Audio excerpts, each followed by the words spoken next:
Let's start with Demario Pop Douglas. Jaden Daniels is my other quarterback in our Do you know who played Tommy last week? Cutlets. Tommy Cutlets will ride again. We'll see if he makes it. They might be scraping cutlets off the grill in available. Dallas on Thursday. All right, so Pop Douglas here, guys. Good target share for what this offense is, Matthew. Honestly, he's 69% available. They have the Colts, who are a secondary that can be beat. He's got 5 completed games with Drake May this season. He's averaging over 12 fantasy points per game in those games, over 21% target share in those games.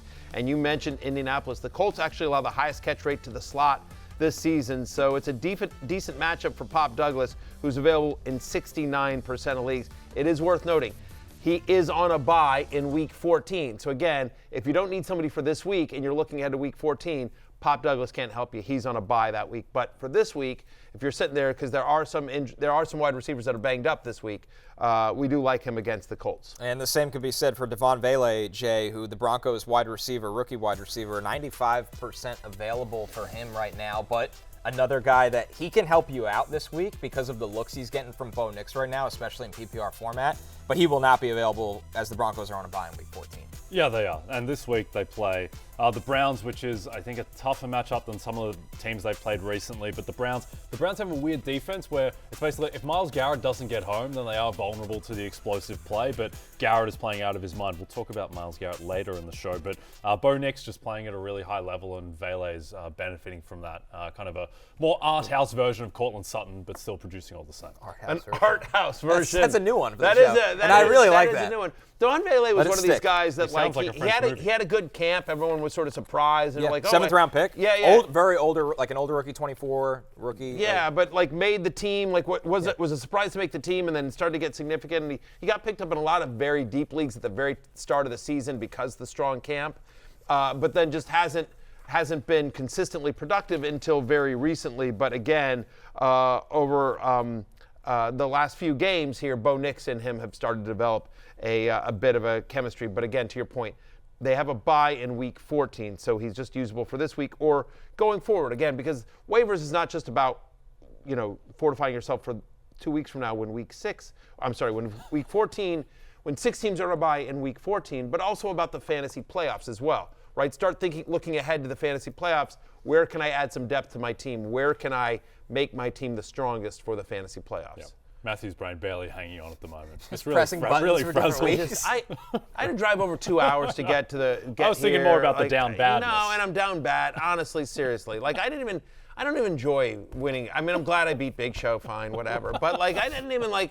Last night I was just sort of like, Yeah, it's like the Chiefs beating the Panthers. Yeah, it was a little bit of that. Super Bowl. A little bit of that. I'm just so down bad that like that doesn't even register. Or not like I have to. There has to be so much to get me back over the hump that it's just sort of like a little bit, whatever, I needed 33 points to survive in a guillotine league from Derrick Henry and Lamar Jackson. I got like 34, so I did survive there. Happy, So you're on the way back. Okay. But yeah, my bet cashed, right? Herbert did not throw a pick, so, whatever. But anyway, I'm still down bad. Still sad. Sad, All right, Maddie. We'll find some solutions. Sad, Maddie. Maybe in the format of Jay after looking at that. Yeah, it's tough. Xavier Legette still Imagine you're my available wife. in 73% of leagues. Adam Thielen available against 75% of leagues. I think what matters here, Matthew, is that they have the Bucs this week, the Panthers right now. Bryce Young, best game of his career against the Chiefs. Yeah, looked awesome. And not only has he looked awesome, but honestly, every week he's improved. It's not just like he had one good day at the office. Like since the benching, Bryce Young has looked like a legitimate NFL quarterback, and every week he's getting a little bit better, a little bit more confident. Maybe Dave Canales really is the quarterback whisperer. Like, honestly. Maybe Deontay Johnson was the problem. I'm just kidding. I don't actually mean that. Well, they got back Adam Thielen, right? And so you've got Legette, and also David Moore had a 30% target share. Now, again, Jalen Coker was out. All of us big Jalen Coker fans, cokeheads we call ourselves. We were the cokeheads were sad last week, and so we'll see. Gets sad. Yeah, exactly. It's always a roller coaster when you're a cokehead. That is to say a fan of Jalen Coker. But listen, Legette to me is the guy that I'd prefer the most since week 7. He's got a 19% target share. He's had at least one end zone target in 3 of the past 4. Nice big target in the red zone for Bryce Young as well. As you mentioned, the Buccaneers give up a lot of fantasy points to wide receivers, 7th most on a points per game basis. Thielen Thielen's interesting because of how much they struggle against the slot, top 5 in terms of most yards per game allowed to the slot. And then if Coker can't go, then you're in a deep league. It's just worth noting. David Moore had a nice day at the office. And Connor, I don't remember what happened to David Moore because I remember liking him a lot in Seattle. And I always felt like he could never get flashes. I know. He would always have these moments where, like, if David Moore could just get actual real run, I feel like every time he gets a shot, he's productive. I felt that way in Seattle way back in the day, and then he just sort of disappeared, and now all of a sudden he bounces back with a big Carolina, game against... like how many people knew he was just hanging out in Carolina? Right. I mean, this is one of those answers that only the coaches around him could know. Because, like, if you just watch him play, you're like, oh, maybe this guy should get another look. But then he disappears for a stretch of months again. I always thought the same way about Devin Duvernay. I always enjoyed Devin Duvernay's work. It just never really happened.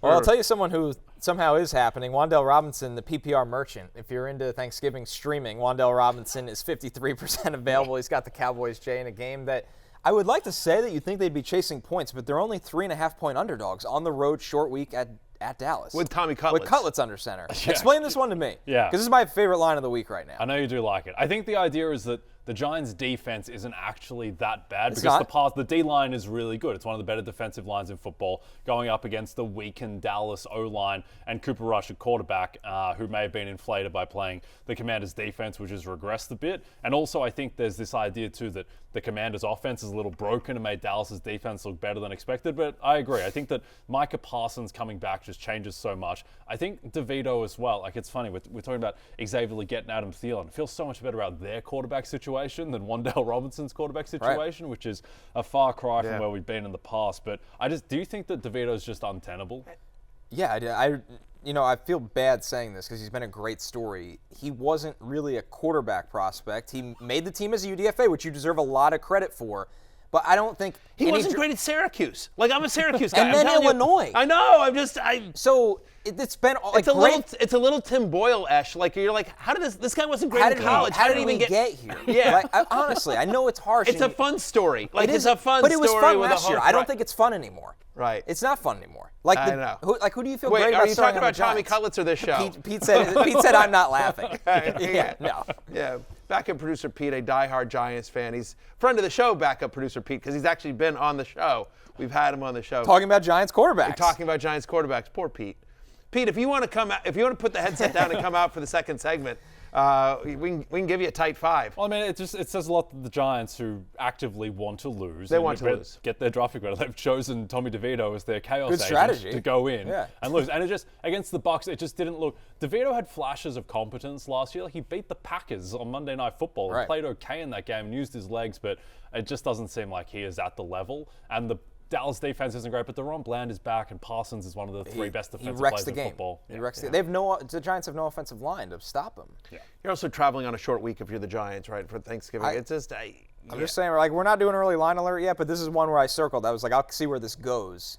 Yeah, on the other side, Dallas has been awful at home this entire year. That's fair. They've been awful at home playing into this year. Who knows? One thing I'll say, just curious about the Giants situation, as long as we're talking about this. Like, do you think, like, the ownership of the Giants has told Joe Shane, listen, if you guys, on the DL, like, if you guys tank, we won't fire you. We won't fire you.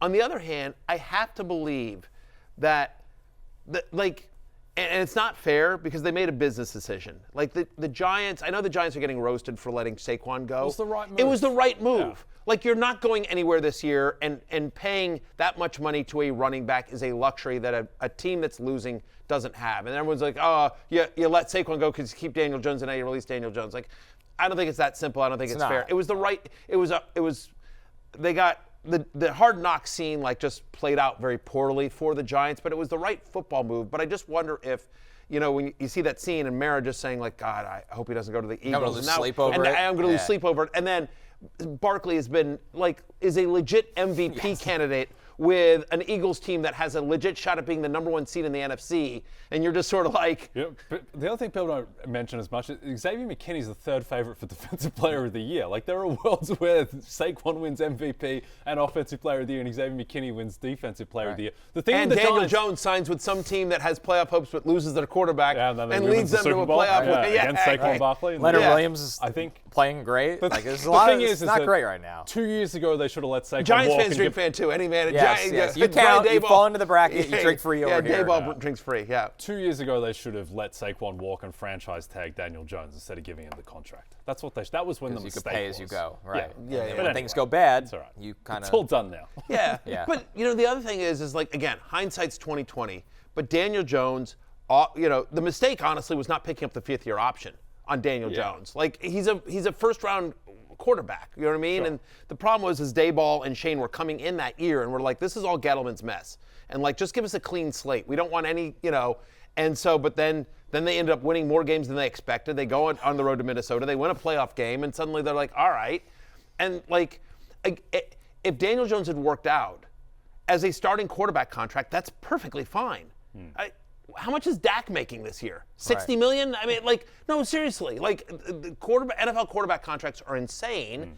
And so Daniel Jones' quarterback in the context of a starting quarterback for the NFL is perfectly fine. It just didn't work out, you know what I mean? But, like, at the time, he'd looked good in Dayball's system in the first year. They believed in him. It just, what are you going to do? Bottom line is, if you're desperate, Wan'Dale Robinson is. Need Cam Ward. Only Cam Ward is going to fix this, and we'll he may not fix it. Yeah, I do like Cam Ward though. Do you? We'll see. Yeah, I do. Is he your favorite quarterback prospect? Which is like over Sanders? Which is not a very high bar compared to last year, where I liked about 5 quarterbacks. Right. But he's my favorite one. Okay. Right, we'll have plenty of combos about that in the offseason. How about some deep league wide receiver waiver targets? Alec Pierce against the Patriots. He's 80% available. Josh Downs banged up. He's week to week as well. Pierce has double-digit fantasy points in 2 of the past 3 games. Rashad Bateman against the Eagles. Dontavian Wicks against the Dolphins. These guys are all highly available, besides Bateman, who's 68%, but still check your league. MBS is out there. He's got the Rams. He's 75% available. I mean, he's got a 14% target share. I mean, like, again, when they're throwing it to him, he ends up scoring him and Nick Westbrook-Akine, but very quietly, NWI has scored in 6. Yeah, I'm going to try to make that a thing. NWI. Yeah, or an airport. But Nick Westbrook-Akine has scored in 6 of his past 7 games. He's gotten actually 5 or more targets in 3 of the last 4. Playing the Commanders this week. Which is, not a secondary that scares you all that much. And then in week 14, and, by Mageddon 2, they're home to the Jaguars. So Nick Westbrook-Akine is kind of interesting. Dontavian Wicks, you saw there. Again, Romeo Doubs in the concussion protocol. They play Thursday night. That's the NBC game against Miami on Peacock and NBC. I'm a company man. But, that's sort of interesting as well. And especially, by the way, if that lingers, Packers play the Lions on the following Thursday. So, again, there's a chance that Dobbs doesn't make it back for the following Thursday. So they won't have a mini bye, the Packers are. They play it again 7 days. Their mini bye will come the week after in week 50. Hey, it's Matthew Berry from NBCSports.com and Rotoworld.com. And I want to thank you so much for watching whatever it is you just watched. Or if nothing else, being too lazy to click out of the autoplay after this video started, after whatever it is you actually wanted to watch finished. But now that you're here, I'd like to take a moment here to ask you respectfully now, okay? I'm asking you respectfully to subscribe to the NFL on NBC YouTube channel. You'll get the latest Roto-World fantasy news headlines, all sorts of great shows, including my own Fantasy Football Happy Hour. So go subscribe now. Again, I'm asking respectfully.